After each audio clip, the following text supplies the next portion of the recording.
Okay, so we got to lay down the very thing we used our whole life to get what we want.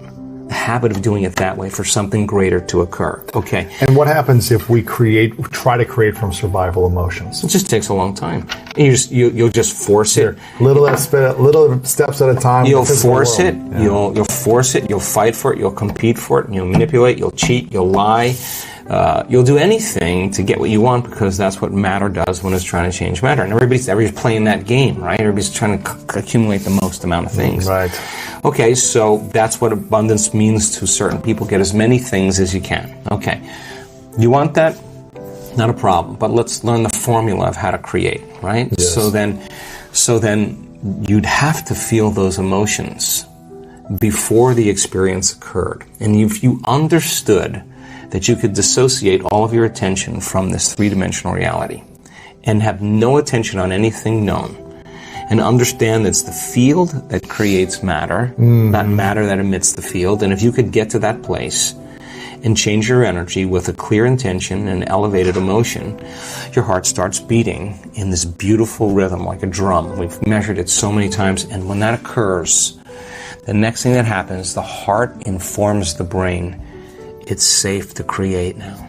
So the person relaxes into the present moment, and then we see this like if you took a big sheet, and a blanket, and you went like that, the energy of the heart actually informs the brain to move into these beautiful, elegant states of alpha brainwave patterns, coherent alpha. And that's saying, what's the next dream? What is it?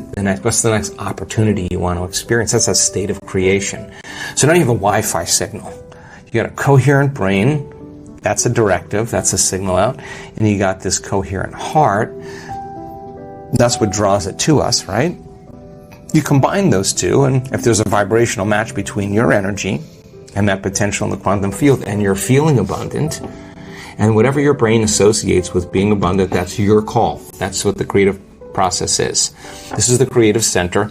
The brain, frontal lobe, actually says, what would it be like to be creative or abundant? I don't know what it'd be like to be abundant. Well, then go read a few books on people who actually became abundant and realized it wasn't a glorious process. They failed miserably. They got betrayed. They learned a lot of lessons, but they persevered. And what are the qualities of that person that you could embody? That's the key, right? Because it's not about wealth. It's who you become, right? Because people think it's about their wealth, but it's the becoming process. It's the overcoming. That attracted that, right? Of course. So then you got to turn the battleship around. Be grateful for my wealth because it hasn't happened yet. That's the hypnosis. Waiting for the experience to happen to feel grateful. Well, that's Newtonian. That's three-dimensional reality. That's cause and effect. The quantum, you got to feel it in order for you to experience it. Okay.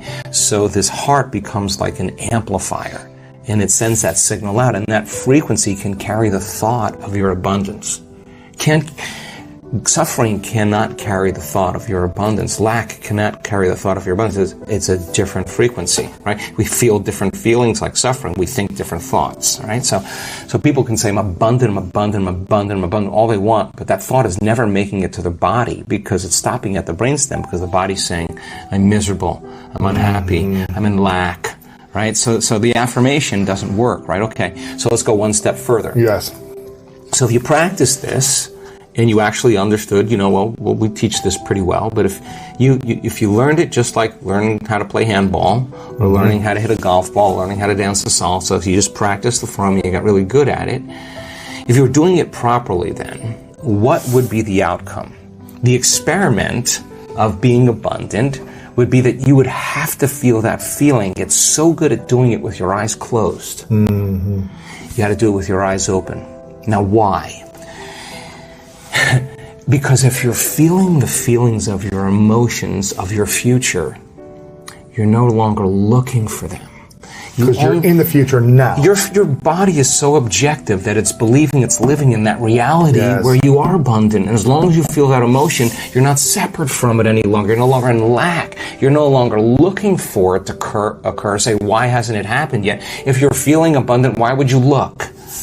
Right? You wouldn't. So then our job then is to be able to maintain that modified state of mind and body. So does that mean like you should check your bank account tomorrow and see if there's $500,000 in it? No.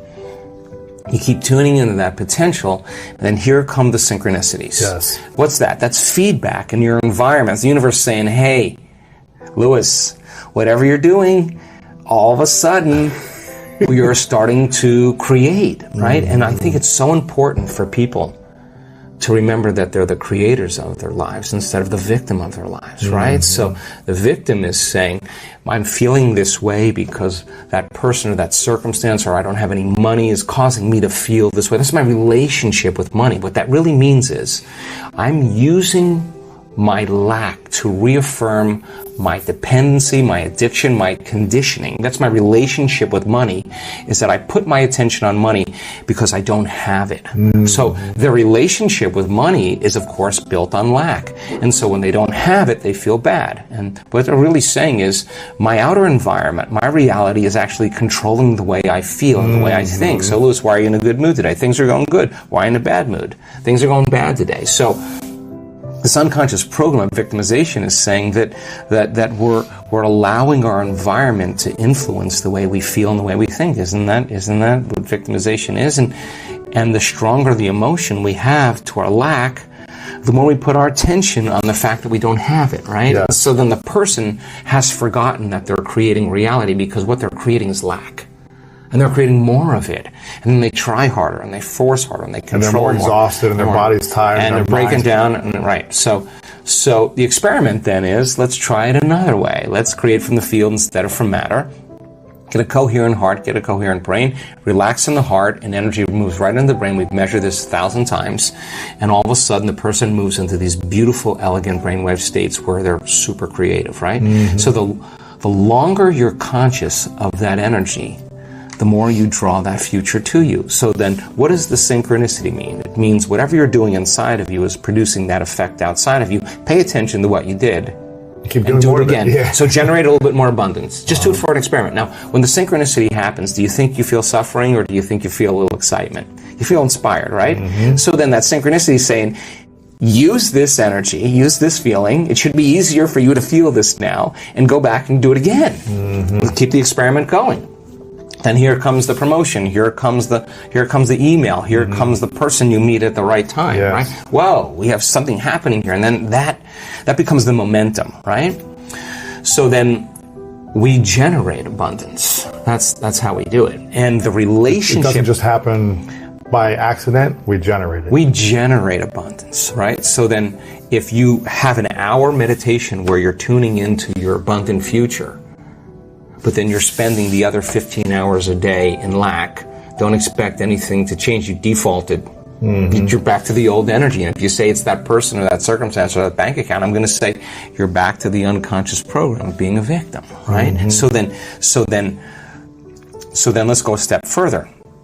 If your personality creates your personal reality, and it does, and your personality is made up of how you think, how you act, and how you feel, then the present personality who's listening to this podcast has created the present personal reality called their life. Nothing big there. Which means if you want to change your personal reality, you're going to have to change your personality. Right. Nothing changes in your life until you change.